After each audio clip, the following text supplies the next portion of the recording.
Welcome, everybody. This is Lessons for Life podcast. I'm Troy Hudkins, and I'm here with my good friend and my dentist, Dr. Danny Anderson. Dan, thanks for letting us come out and take some of your time. No problem. So to start with, who is Danny Anderson? That's complex. Well, I grew up here in Southern Alberta, played a lot of sports, liked school, went to school for dentistry up in Edmonton, 6 years. Got my wife and 4 kids. I'm a grandpa recently. Nice. Congratulations. Thank you. I got a 9-month-old grandson that we love to death. For some reason, he loves me. So I really there you go. I got a daughter that followed my profession a little bit. She's a hygienist, and I got a son that wants to do medicine. So he's hopefully going to get in med school here soon. And another son that's in university that's trying to do what I'm doing, and one that's just graduating this year. So that is awesome. That is very awesome. I got 7 grandkids myself. So awesome. Nothing better. It's exciting. Well, if we could have grandkids first, that'd be the way to go. Yeah, absolutely. Yeah. So starting off, you mentioned sports. We'll talk about that in a minute. But what is one thing in your life that you've accomplished that you're most proud of? Probably family. I think, we just talked about grandkids. And it's interesting. We were watching Jumanji we went over the holidays, and Danny DeVito's in it. I don't know if you've seen it, but he's complaining about being old all the time. And I can't remember the exact line, but towards the end of the movie, he says, being old isn't that bad because it gives you the riches of experience.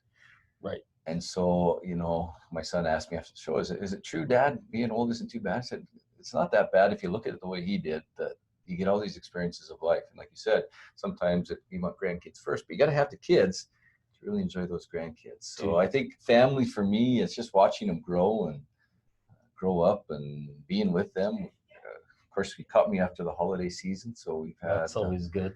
We've had a lot of time together with the family, so I'd have to say that. Yeah, awesome. What is your biggest fear? I think probably like most people, a fear of failing in anything, right? Having things that don't work out. I also don't like heights. I'm not so much scared of heights. I'm scared of widths. Yeah, well, I have that problem too. But, I think that's anything in life. If I look back, is, I probably hold back on some things because I'm worried that I wouldn't succeed at it. So, and I don't know if that's a good thing, because in a lot of ways, it's probably would have been better if I would have been a little more fearless to stretch my neck a little further. But you learn that. It goes back to that age thing. The age thing, yeah. The more you push the envelope, the more experience you get. Yeah. And you don't necessarily learn something by doing it right all the time. If you do it wrong, you won't forget it. You won't forget that. Yeah, exactly. Who has been your biggest influence in your life, your mother or your father? I have to give them both credit. Absolutely. Both of them have some qualities that influences. They both made some incredible sacrifices for me that I could not give one precedence over the other. I'm thankful for absolutely both of them. Awesome. Yeah. That's awesome. Which person outside of your family has made the largest impact in your life? Oh, that's a tough one. I don't know if I could narrow that down to one. There's just so many people that you love rubbing shoulders with.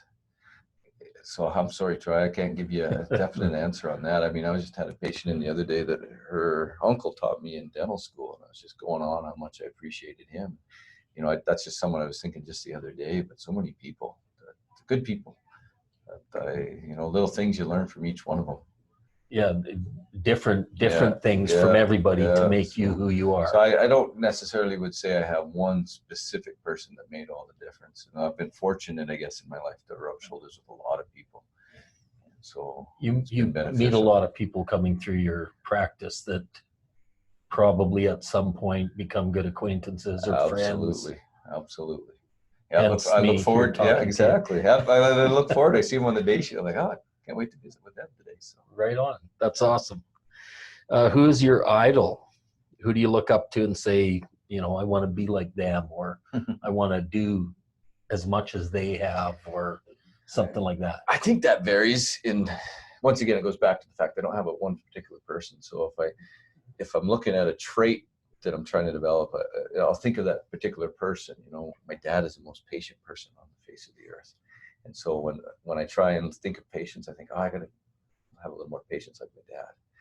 My mom's a person that sacrifices a whole lot, and would give anything for her kids, right? So sometimes when I think, oh, I don't want to do that with my kids, but then it's like, oh, I should be a little bit more like my You mother. hear your mother in your ear Exactly, saying, exactly. So if I was to think how I'd answer that, I think that's how it would be. It just vary in what situation, what traits, because I could pull some that I admire in different people for different reasons. right. Okay. What about education? You're a dentist. You went to dental school for 6 years. How important is education in your life? I've always felt it was really important. I've learned as I've gone through life and with experiences that it isn't the be all end all. I think people can gain educations from anything, but I have stressed it to my kids how important it is to make sure that at least they're doing an education or trying to learn something. So I guess the answer would be I feel it's important, but I've also seen some people that haven't necessarily gone the route of, so I got to be careful how I define education, haven't done, you know, university or anything like that, but they still gained a great education in life. Knowledge. Yeah, knowledge, because they want to learn from people. And Correct. you see some people that go out, and I just had another patient in the other day. I don't think he's done any post high school education, but every job he's done, he's learned from the people he's been around. He sucks it up like a sponge, and he's fun to talk to because he's learned so much. And so he's taught himself his own education. Great experiences. Yeah. I mean, that's what I think university provides in a lot of ways. We're just rubbing shoulders with those people that have learned those things, right? So Right. if someone in their life is willing to do that, they can learn a lot of things. So I think education absolutely is important. It's just there's a lot of different ways you can learn it. And that leads me to my next question. So, classroom or life lessons, do you think that one or the other carries more importance? I think the classroom, from my own experience, gives a foundation, but I think you really learn in life. Yeah. I mean, even in dental school, I mean, we'd sit in a class and we'd learn stuff, and then we go practice on the patients, right? And that's when you really learn. It's interesting to cut on a little plastic or to draw it and figure it out, but when you actually get in someone's mouth, that's when it's good to have the foundation. Right. It's good to learn, you know, I guess morals or different things in life, but then you got to go practice them, right? That's where it really comes foot to the pavement. Right. And that's when I went to plumbing school, that's one of the things they said when we got our journeyman ticket, we wrote our tests and got that ticket. They gave us our ticket and says, now is when the journey begins. Mm-hmm.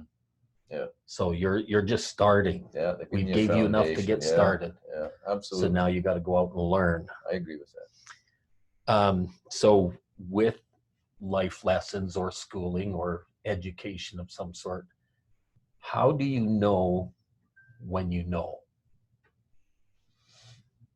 Like if you're learning something, or you know, whether it be a life lesson or what. I think that's a hard thing for me to get a definite definition for. I think it's a comfortability thing. I think, you know, I'm trying to think of an example. I mean, obviously, in some of the things we do in work, we know what works, right? Yeah, if you do it this way, it'll work. And so I think that you just know. So you get confidence. Like if I do it this way, I know it'll work. But sometimes it's interesting because there's always other ways of doing it, right? A colleague that I always work with says there's always more than one way to skin a cat. And there's other ways you can do it that will still work. Sometimes you get comfortable with your own ways, but that doesn't mean it's the absolute only way. So it's hard for me to say. I guess if you say, I know what works for me, but it doesn't mean somebody else can't do something different and it will still work for them. Correct. So for me, I guess it's just those experiences of life. It goes back to your life lessons. I know when I do this, it works. And when I don't do this, it doesn't work. Or, you know, so you gain your knowledge as you go. And when you get to that point, you know. Exactly. If I do if I do ABC, you're going to get D, but if I skip B, I'm going to get some different equation at the end. Yeah, exactly. Okay, let's move on to sports. We talked about sports. You said you played a lot of sports. So what role has sports played in your life? I think the good thing with sports is it teaches you to work with others when you're on a team sport. I mean, I've done individual sports as well, but it gives you goals. If you want to set goals to always become better, teaches you to work, teaches you to push yourself, and which helps with the life lessons, right? Right, right. Yeah, and that's was my next question was what kind of experiences you gained from being a part of a team. Um, how about individual sports where you are an individual competing with others? How have you dealt with that, or have you been in that Oh type of yeah, a situation? done a number of individual things where I've been pushing myself, but then you go triathlons, road races, stuff like that. You want to compete against people you're going. I am a little bit competitive by nature, so you want to see how well you can do against the others. So it pushes you. It definitely has pushed me in my life a little bit.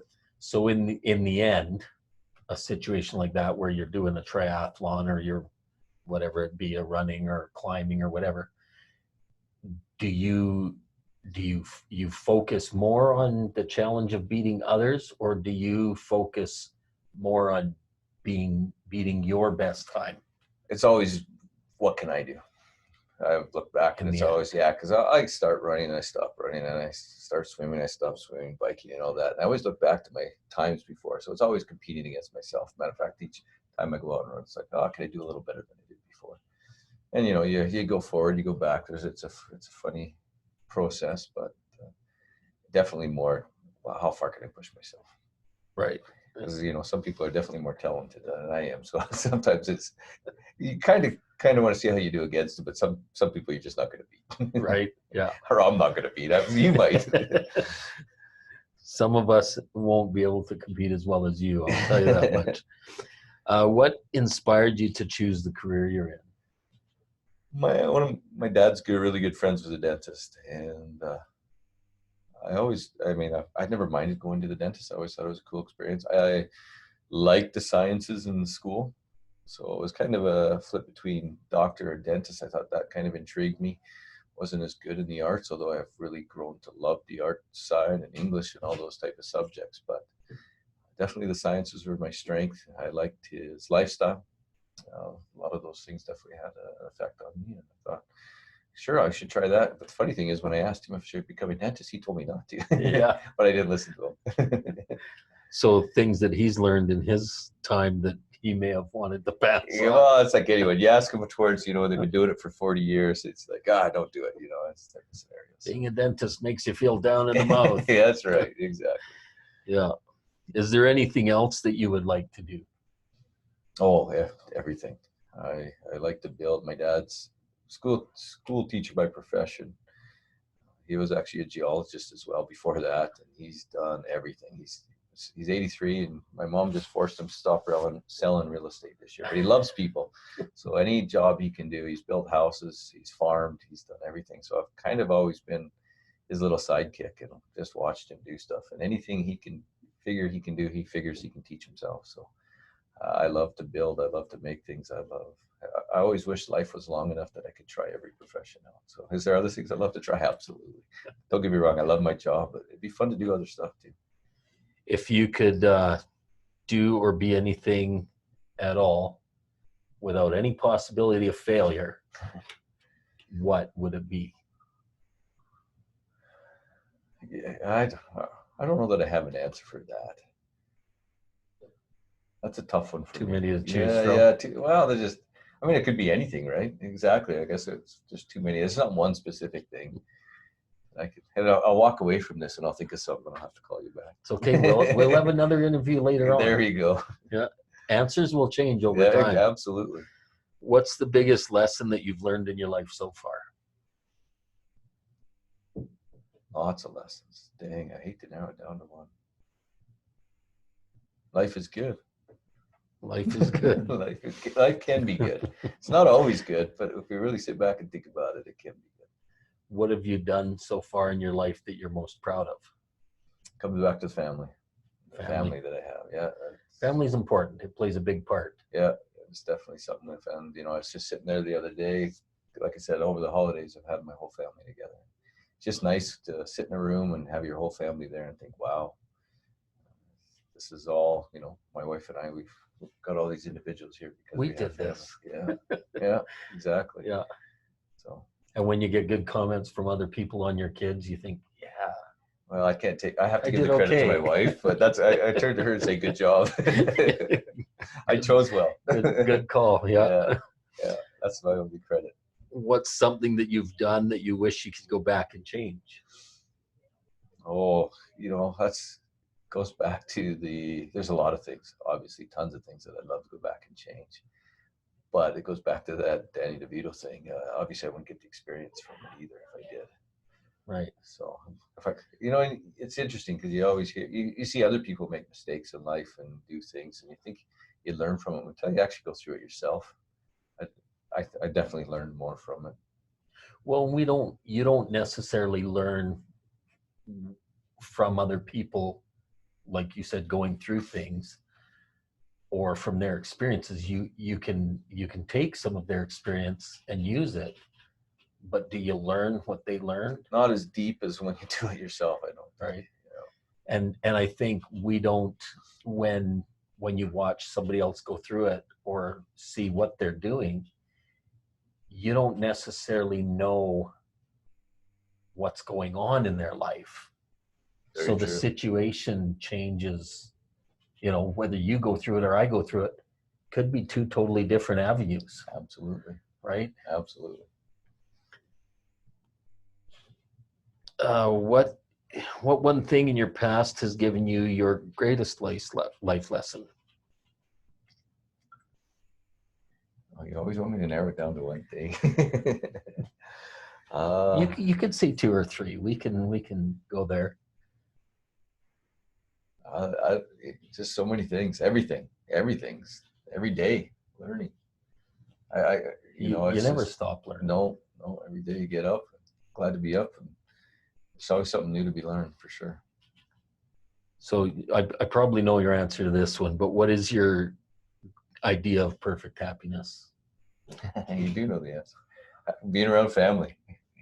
Being around Good family. call. Family's important. Yeah. How important are good or positive relationships in your life? I think they're really important. I mean, it's always nice to be around people that have, give you that positive feedback and stuff. But life, like I said, life is good. It's not always ideal, and there's tough scenarios, and sometimes you're in situations or people that are not giving you that positive, but it's still good to maybe be around them to help lift them up, be a positive charge. Right. Positive attitude isn't always have to come towards you. No, you can't always take. You gotta put it give. out. You gotta give. How important is it to have positive attitude in all your dealings, whether it be with family, friends, work, or even when you're on your own, when you're doing your own thing? Yeah, I think it's huge. I think I'm going to go back to my dad because my dad is a pretty positive person. He's 83. I'm 48. I've known him a long time, and I think I've only seen him mad once. I didn't want to be around him when he's mad that much, but he's pretty positive. Everything's pretty positive. I crashed. I was baling hay one time. They got a brand new baler. It was pretty expensive, and I turned the corner, a little sharp, and I dented it up pretty bad. I thought, oh no, my dad is gonna be so mad. I went and told him. Didn't say a thing. He wasn't mad. He says, come on, let's go fix it. Just took a sledgehammer, this brand new baler, pounded it out. I said, get back in that machine, keep going. We got more field. Exactly. Just keep on going. He didn't yell at me at all. And a lot of times in life, I just look at that and think, that's so important to have that type of attitude. Yeah. Be positive. So, so many situations I reflect on that in that situation, even with my own kids, they'll do stuff. And it's like, okay, got to put on that good attitude, take it. Because, life is good, but life is short too. It's a lot of these things, you can't go back and relive if you get too hot in the head. Some of them aren't worth it. No. Right? No.